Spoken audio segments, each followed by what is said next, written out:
Salam dostlar, kanalıma xoş gəlmisiniz. Yenə fərqli bir mövzu ilə qarşınızda mən Sevda.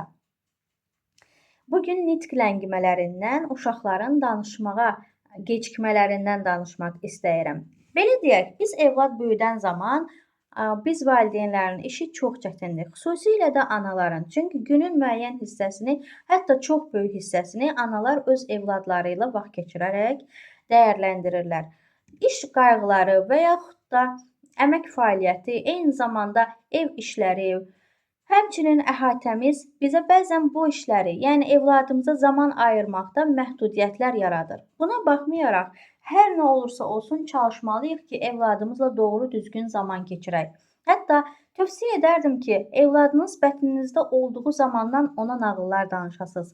Elə bilirsiniz eşitmir, o qədər gözəl dinləyicidir ki, hər anınızı eşidir, hər anı dəyərləndirir. Uşaq doğulduqdan sonra bütün o xoşbəxt motivasiyalarla, danışdığınız həmin o nağıllar dünyası ki var, o təəssüratlarla sizə qucaq açır.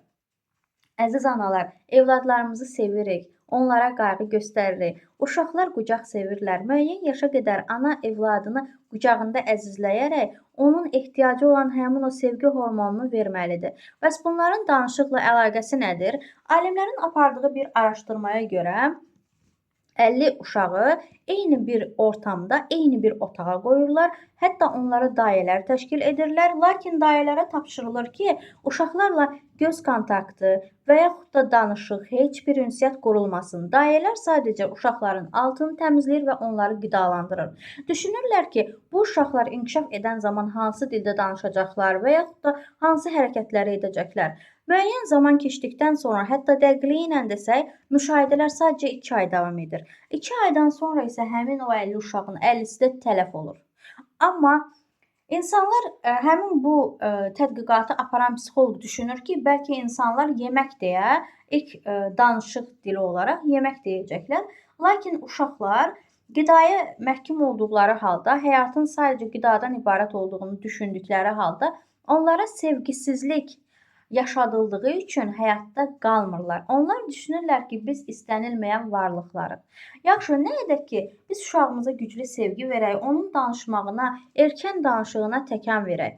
Nə etmək lazımdır? Telefon və televizordan uzaq saxlamaq. Əgər evladınızın həqiqətən tez danışmağını, gözəl bir mühitdə inkişaf etməyini, uğurlu bir şəxsiyyət kimi yetişməyini, formalaşmağını istəyirsinizsə, ən azı 3 yaşa kimi onu telefondan və televizordan uzaqlaşdırın. Yemək yemir, yeməsin, amma telefon verməyin.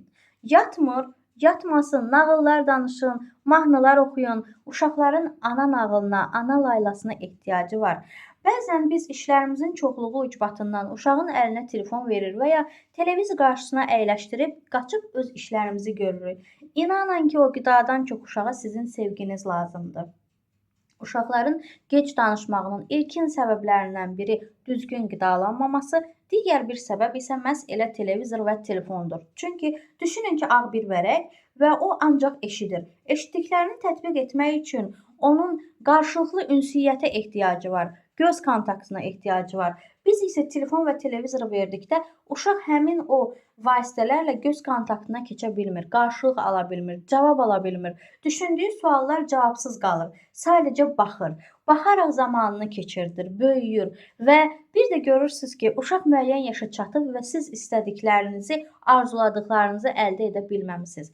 İnanın ki, evladın sağlamlığından, sağlığından daha önəmli, onun xoşbəxtliyindən daha gözəl bir şey yoxdur valideyn üçün. Doğrudur, qazanmalıyıq və hər bir uşağı düzgün böyütmək üçün bizim müəyyən qədər büdcəyə ehtiyacımız var. Bunun üçün hər birimiz işləyirik. Bu çox gözəldir. Amma çalışaq ki, nə qədər yorğun oluruqsa olaq, öz sevgimizdən övladlarımızı məhrum etməyək. Çünki evlad elə bir gözəl varlıqdır ki, hətta ana ona nə etsə belə, valideyn ona nə etsə belə, yenə dizimizin dibində, yenə qoynumuzda, yenə bir öpüşümüzə, yenə bir sevgimizə heyranlıqla gözləyirlər. Və biz bugün evladımıza nəyi veririksə, inanın ki, onu da alacağıq.